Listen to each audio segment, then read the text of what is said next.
Ayan yung ilaw. Ayan, liwanag naman siya. Dumating ng ating rechargeable fan. So ito, then brown out dati. Ito lang ang electric fan. So ito, bumili ako nitong Akari. So ito siya, wait lang, tanggalin lang natin ang pagkakabalot. Saglit lang. Tanggalan natin yung bubble wrap. So ito is Akari LED fan. So ito siya. Up to 9 hours daw yung operating fan. Then up to 18 hours kapag LED light. So 3, ang speed 3 to 1, high, mid, and low. So adjustable tilt and replaceable battery. So ito siya. Yun nga lang, 1,200 mAh na. So kailangan may mga backup na lithium battery. So okay yan, maganda ang pagkakabalot. So tingnan natin muna. So binili ko to nung 9.9. Hindi ka mag-sale kasi medyo mahal kapag hindi nasa 800 plus 800 pesos yata ito. So maliit lang siya. Sorry. So yan, magaan lang. So ito yung tsura. So yan, ito yung kanyang battery sa likod. And yan, ito.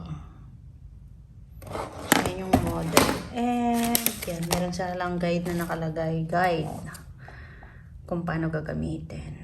So, fan operating is 1 hour and 45 minutes kapag high. Medium is 5 hours and low is 10 hours. So, up to 18 hours daw yung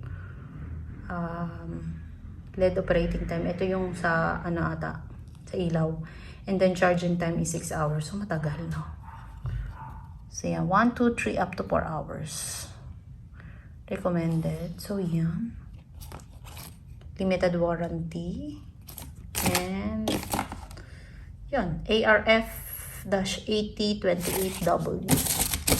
And, ayun. Ito yung parang pinaka-charger niya. Type-C na to. Type-C USB. So, yan. Tingnan natin kung paano to. Hindi na. Saan ang on?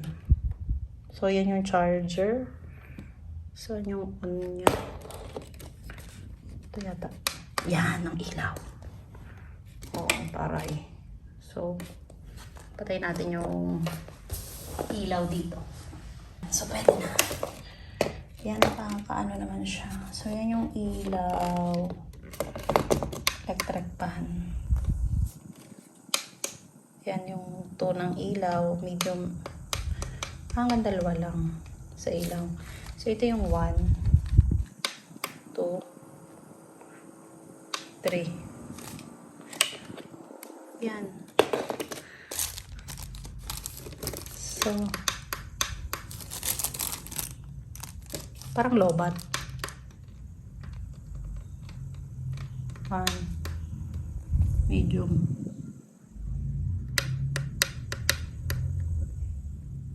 Lobat yung ano. Magawin na naman siya pero lobat ata yung battery niya.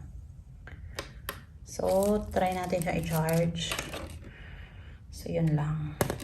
Lobat. So, lobat yan yung battery niya. Dalawa. So, yan. So, i-charge natin to kung gagana. Subukan naman natin siyang i-charge. So, ayan. Yung power cord na nabili or kasama nito is hindi gumagana. So, ginamit ko yung ibang cord. So, ayan. So, nakikita nyo, nag-red na siya. Pag red, ibig sabihin charging. Pag nag-green na, ibig sabihin puno na yung pagkaka-charge ng electric fan. So, ito na siya. Na-charge ko na siya kagabi. So, ayan yung ilaw. Ayan. Liwanag naman siya. So, ito yung fan. Ayan, number 1. Number 2. And number 3. Malakas din, oh. So, pwede na sa pag magpa-brown out. So, ito yung likod. Pwede na daw itong i-tilt. Ayan. So, ayan yung battery specifications niya. 1 to mAh lithium ion. So, pwede palang tanggalin yung battery. So, ito yung charge. Pang charge. Kaya lang yung cord or yung type, yung cord nito ay ayaw mag-charge sa akin. So, ibang power cord ang ginamit ko. So, ito yung battery. 1 to mAh. So, yan. Yun lang. Thanks for watching.